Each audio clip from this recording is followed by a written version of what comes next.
नमस्कार। बुलेटिन में आपका स्वागत है। मैं हूं अविनाश और इस बुलेटिन में सबसे पहले बात करेंगे उत्तर प्रदेश में हो रहे कोरोना संक्रमण की, जो लगातार बढ़ता जा रहा है। आज कैबिनेट मंत्री कमल रानी वरुण का भी निधन हो गया कोरोना की वजह से। 18 जुलाई को उन्हें कोरोना संक्रमण हुआ था और हॉस्पिटल में भर्ती कराया गया था, लेकिन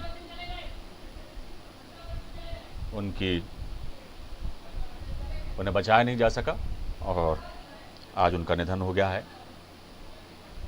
शोक की लहर उत्तर प्रदेश में साफ देखी जा रही है। उधर अनुपम शाम के लिए भी उत्तर प्रदेश सरकार आगे आई है, आर्थिक सहायता की घोषणा की है।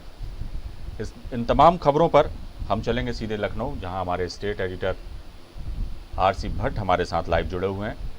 आरसी भट्ट, बताएं अभी जो स्थिति है कोरोना की उत्तर प्रदेश में, और आज एक बड़ा झटका लगा है जहां कैबिनेट मंत्री कमल रानी वरुण भी अब हमारे बीच नहीं रही और कोरोना की वजह से उनकी जान गई। एक बड़ी दुखद समाचार आज उत्तर प्रदेश से आया।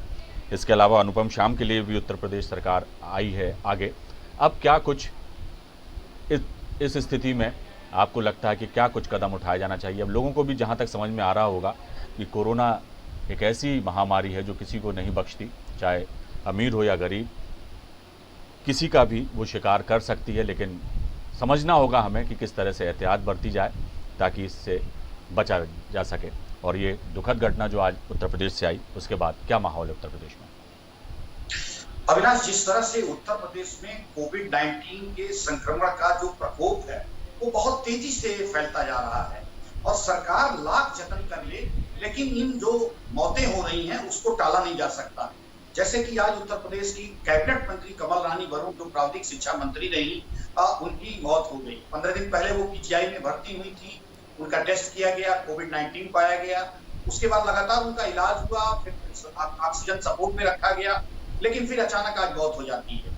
और फिर उसके बाद वो उनकी जो पार्थिव शरीर है वो कानपुर भेज दिया जाता है और आज वो पंचतत्व में विलीन भी हो गई। और कोविड-19 का जो प्रोटोकॉल है उसके तहत विद्युत सौदाह गृह में उनका अंतिम संस्कार किया गया। और उसके साथ साथ जो है लगभग भारतीय जनता पार्टी के जो जनपद स्तर के नेता हैं वो कहीं न कहीं लगातार मौजूद रहे।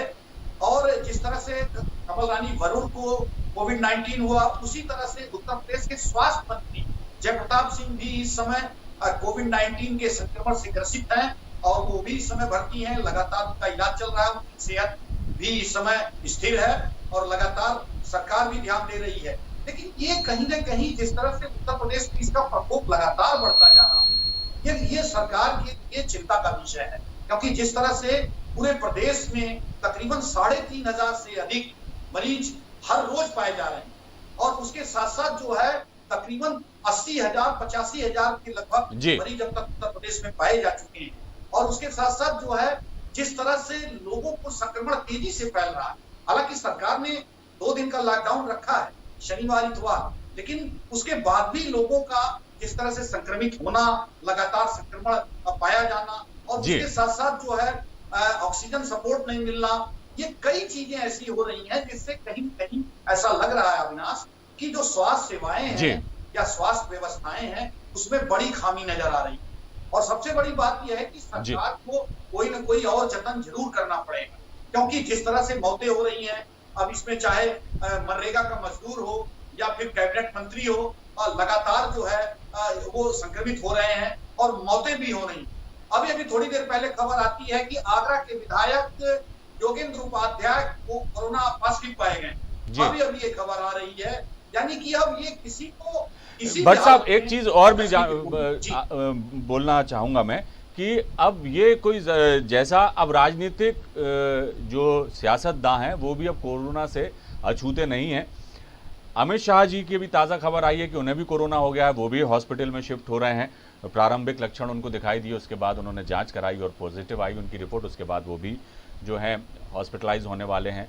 मध्य प्रदेश के मुख्यमंत्री शिवराज सिंह चौहान भी हॉस्पिटलाइज हैं, वो भी उनका भी इलाज चल रहा है। यहाँ के भारतीय जनता पार्टी के प्रदेश अध्यक्ष वी.डी. शर्मा जी हैं, उनको भी कोरोना हो गया। तो सियासतदां भी जो हैं वो भी कोरोना से अछूते नहीं रहे और बार बार यही वो लोग हैं जो लोगों को समझाते रहे और समझाते आ रहे हैं अभी भी लगातार कि बचाव में ही सुरक्षा है और लोग बचेंगे, जितना अपना ख्याल रखेंगे, मास्क का जितना उपयोग करेंगे, लगातार वो पहने रहेंगे, अपने हाथों को सैनिटाइज करेंगे, हाथ बार बार धोएंगे और जिस तरह की गाइडलाइंस है उनका पालन करेंगे तो कोरोना जो है वो उन तक नहीं पहुंचेगा और बचाव में ही सबसे बड़ी सुरक्षा है। और अब जिस तरह से ये लोग संक्रमित हो रहे हैं और जबकि किसी भी चीज़ से जो है सारी चिकित्सीय सुविधाएं या जो है इनको ट्रीटमेंट की कोई दिक्कत नहीं है, सारी सुविधाएं इन्हें मुहैया हैं, उसके बावजूद भी अछूते नहीं रहे ये कोरोना से।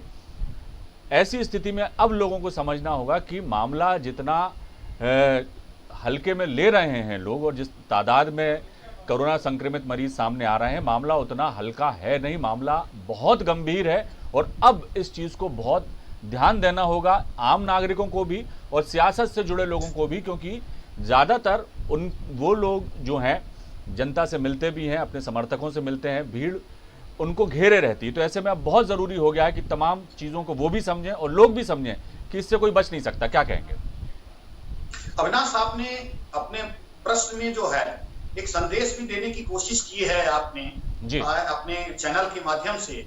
मैं आज जब कमल रानी वरुण को कोविड-19 से उनकी मौत हुई तो काफी देर तक मैं इस पर रिसर्च करता रहा और तमाम जो राजनीतिक व्यक्ति हैं, मुख्यमंत्री स्तर के लोग हैं, वो भी कोविड-19 से ग्रसित पाए जा रहे हैं जी। अब ये भी खबर आई है कि देश के गृह मंत्री अमित शाह वो भी उन्होंने ट्वीट करके जानकारी दी है कि वो कोरोना पॉजिटिव पाए गए हैं और अपने आप को उन्होंने एम्स में भर्ती कराया है जी। और निश्चित रूप से तो इसका कारण अगर थोड़ा समझ में आता है तो निश्चित रूप से जो आपने अंतिम वाक्य कहे हैं वो बिल्कुल सही है कि जिस तरह से इन लोगों का मिलना जुलना है, यानी कि यह लोग राजनीतिक व्यक्ति हैं, बड़े उच्च पद पर तैनात हैं और उसके साथ साथ जो है पूरे देश और प्रदेश की जिम्मेदारी है, लगातार लोगों के संपर्क में रहना है। लेकिन अब जिस तरह से अपनी जान को जोखिम में डालकर इस तरह का काम बहुत अच्छा नहीं है और निश्चित रूप से इन लोगों को भी ये चीज समझना चाहिए कि सोशल डिस्टेंसिंग का पालन वो लगातार खुद मैसेज दे रहे हैं, खुद कह रहे हैं, लगातार विज्ञापन दिए जा रहे हैं, लगातार मैसेज दिए जा रहे हैं उनके द्वारा और वो खुद जो है कोविड-19 के मरीज पाए जा रहे हैं, खुद कोरोना पॉजिटिव हो रहे हैं। अमित शाह के मामले में भी निश्चित रूप से देश के गृह मंत्री हैं, लगातार बैठकें कर रहे थे, पार्टी के तमाम जो आला वर्कर हैं उनसे मुलाकात करते हैं, पदाधिकारियों से भेंट करते हैं, लेकिन कहीं न कहीं इस स्थिति में उनको भी एक तरह से दूरी बनाकर खासतौर पर, चाहे अकेले उनकी बात नहीं हो, किसी भी प्रदेश के मुख्यमंत्री, मंत्री या विधायक कम से कम इस कोविड-19 के जो महामारी का प्रकोप चल रहा है उसके पीरियड में कम से कम दूरी बनाकर सेफ डिस्टेंस का पालन करके और सैनिटाइजर की व्यवस्था करके, क्योंकि कौन कहां किस जो है रूप से संक्रमित है और वो हमें संक्रमित कर दे और हमारे द्वारा और लोग संक्रमित हो जाएं, तो इस पर जो है ध्यान देने की एक चीज और भी देखने में आती है भट्ट साहब, मैं आपसे शेयर करना चाहूंगा कि जैसे जैसे कोरोना का कहर जो है विकराल रूप लेता जा रहा है, जैसे जैसे ये अपना भयावह रूप दिखा रहा है, वैसे वैसे लोग उतने ही लापरवाह भी होते जा रहे हैं, ये भी देखने में आ रहा है। क्या कहेंगे आप? बहुत ही अच्छी बात आपने कही। आज मैं शहर में निकला हुआ था और लगातार मैं भ्रमण कर रहा था। आज रक्षाबंधन के त्योहार के एक दिन पहले तमाम मिठाई की दुकानें खुली हैं, रक्षाबंधन की राखियों का जो दुकानें हैं वो खुली हैं।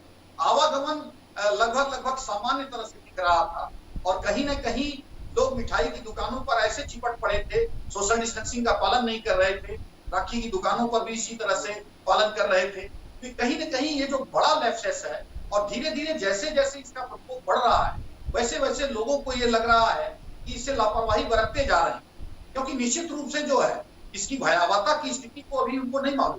जो WHO की रिपोर्ट है, जो हेल्थ एक्सपर्ट हैं, जो हमारे दुनिया के और विश्व के सबसे माने जाने हेल्थ एक्सपर्ट हैं, उनका सीधे तौर पर यह कहना है कि अभी इसका पीक नहीं आया है, इसका पीक सितंबर के बाद आएगा। अब उस स्थिति में क्या होगा, क्या भयावह स्थिति होगी, पूरी की पूरी लोग साफ हो जाएंगे, ऐसा क्या होगा? सरकार भी कम से कम हाथ पर हाथ धरे बैठी है, उसको कोई फुलप्रूफ प्लान नहीं कर पा रही। लेकिन इसमें सबसे बड़ी बात यह है कि 130 करोड़ से ज्यादा की आबादी पूरे देश की है। उत्तर प्रदेश की 24 करोड़ के लगभग 23 से 24 करोड़ के बीच में आबादी है और कम से कम लोगों को जागरूक होना पड़ेगा, क्योंकि इतने ज्यादा संसाधन सरकारों के पास नहीं है। और निश्चित रूप से जो सेफ डिस्टेंस, सोशल डिस्टेंसिंग और उसके साथ साथ जो है सैनिटाइजिंग की व्यवस्था और जितनी दूरी, मास्क, ये सब का प्रयोग अगर हम नहीं करेंगे तो निश्चित रूप से जो है ये बीमारी धर दबोचेगी। और दूसरी एक जो बड़ी चीज आ रही है, जो ये मैंने भी रिसर्च में ये पाया है कि क्या ये हवा से भी फैलता है, यानी कि ऐसे व्यक्ति को जो 7 ताले में बंद रह रहा है, जिसकी हाई सिक्योरिटी है, जो कम से कम ऐसी व्यवस्थाओं में है कि हवा भी एक बार उससे पूछ के आएगी कि मैं आपको छूऊं कि न छूऊं, उसको भी कोरोना हो जा रहा है। तो निश्चित रूप से जी बिल्कुल सही कहा कहीं ऐसी चीज है जो लोगों को संक्रमित कर रही है। लोगों को बहुत अवेयर रहने की जरूरत है। आने वाले जो भविष्य है, मैंने पहले 25 मार्च को भी अपने चैनल के माध्यम से लोगों को जागरूक किया था कि आने वाला समय बहुत खराब आने वाला है। फिर मैं एक बार चेता रहा हूं कि आने वाले जो जाड़े का मौसम है उसमें सबसे ज्यादा चेस्ट इन्फेक्शन होते हैं, सबसे ज्यादा उसमें बीमारियां होती हैं। आप लोग अवेयर रहें, बिल्कुल अपना ध्यान करें और सोशल डिस्टेंसिंग का पालन करें और मास्क का प्रयोग करें और सैनिटाइजिंग की व्यवस्था करें और कम से कम लोगों से मिले और दूरी बनाएं। बिल्कुल, बचाव में ही सुरक्षा है, ये जो सूत्र वाक्य है इसको अपनाना होगा लोगों को और उसी के मुताबिक ढलना होगा, क्योंकि आप बचे रहेंगे तो ही सुरक्षित रहेंगे। ये एक मूल मंत्र है कोरोना से लड़ाई का और इसको हर खासवाम को ध्यान में रखना होगा, तभी ये जंग जीती जा सकती है। संसाधनों से या कोशिशों से जो है इस पर काबू नहीं पाया जा सकता, अभी तक तो यही देखने में आया है। लेकिन लोग यदि जितनी जल्दी हो उतनी जल्दी समझ जाएं तो ज़्यादा बेहतर होगा। बहुत बहुत शुक्रिया भट्ट साहब इस तमाम जानकारी के लिए।